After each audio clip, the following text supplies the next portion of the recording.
I used to think I was just bad at math, but then I realized the banking system is just way better at psychology than I am.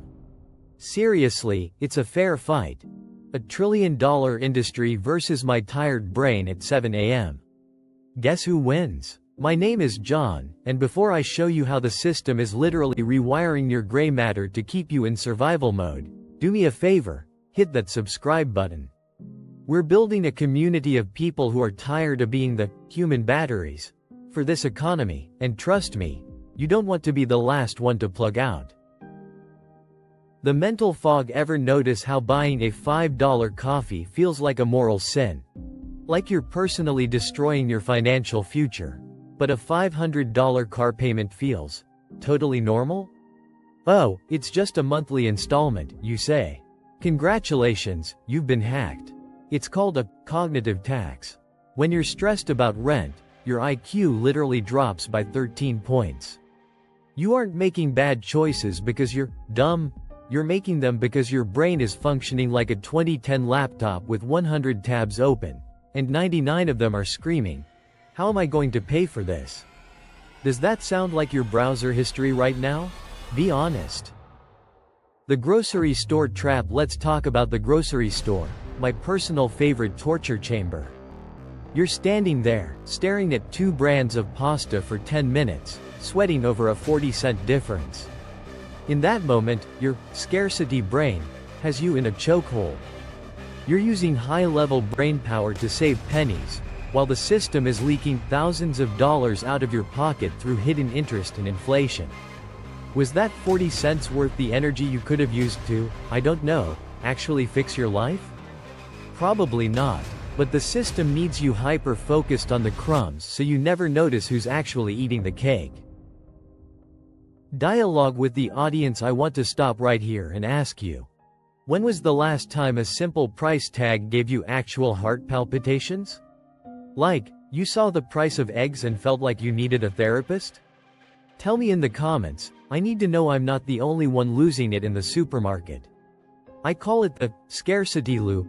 The less money I have, the more I obsess. The more I obsess, the more exhausted I get, and then I make a choice that's even worse. It's a beautiful circle of hell, isn't it? Nursery math. Let's do some nursery math, because clearly, the stuff we learned in school didn't help us here. If I have $10, and the bank takes $3 for maintenance, which I assume means dusting off their servers, and inflation takes $4 more just for the vibes of the economy, how many do I have left? Exactly, I have 0. Because I probably spent the last $3 on a credit card just to buy enough time to reach Friday. We're trying to run a marathon while carrying a 50-pound rock labeled debt, and wondering why our legs hurt. Hey, is your rock heavier than mine? Let's compare sizes in the comments.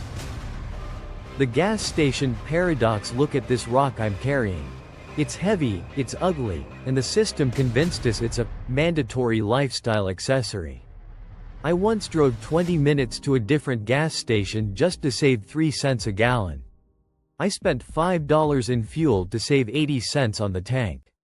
My math teacher is probably screaming into a pillow right now, but in that moment, my poor brain felt like it had outsmarted the entire oil industry. We've all been that genius, right? What's the most expensive way you've ever tried to save money? Come on, confess your sins below.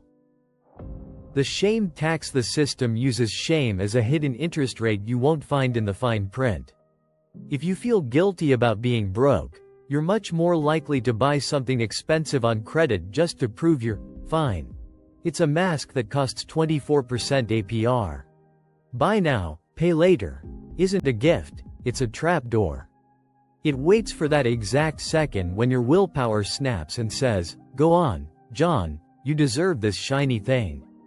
And just like that, the rock on your back gets 10 pounds heavier. The contract with the soul. Math check again. That $1,000 phone for $50 a month isn't a deal. It's a 2-year contract with your soul. By 6 p.m., after a day of fighting off bills, I'm so decision fatigued. that I'll spend $30 on takeout because I'm too mentally drained to boil an egg. That is exactly when the banks win. They don't fight you in the morning when you're fresh.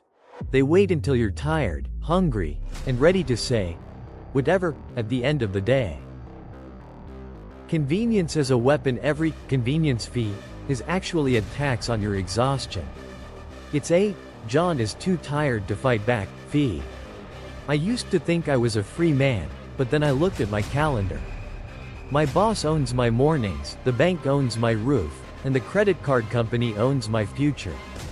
The psychology of feeling poor is the very fuel that keeps this whole broken system running at 100 miles per hour.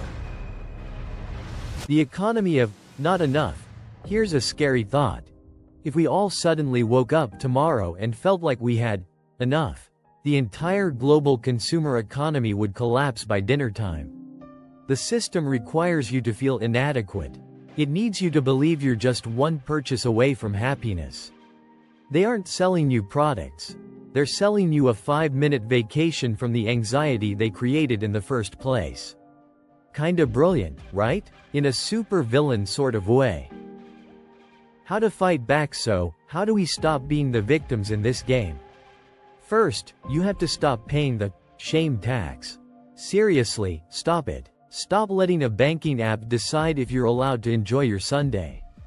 I started automating my life, not because I'm some productivity guru, but because I don't trust my stressed out brain to make a smart choice after a long day.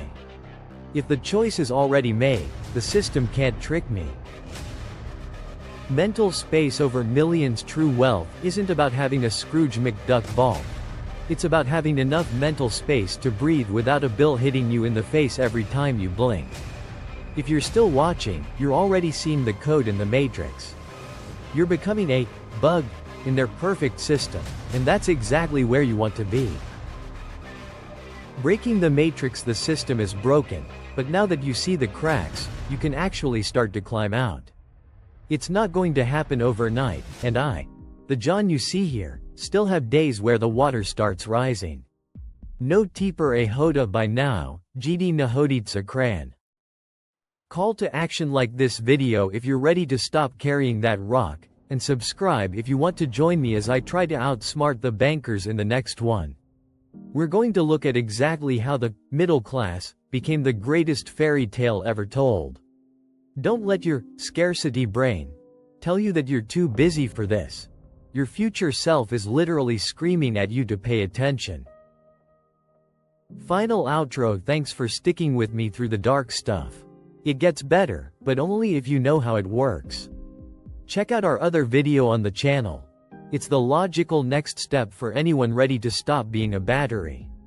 I'll see you over there. Stay sharp, and don't buy the expensive bread today. Just kidding. Or am I?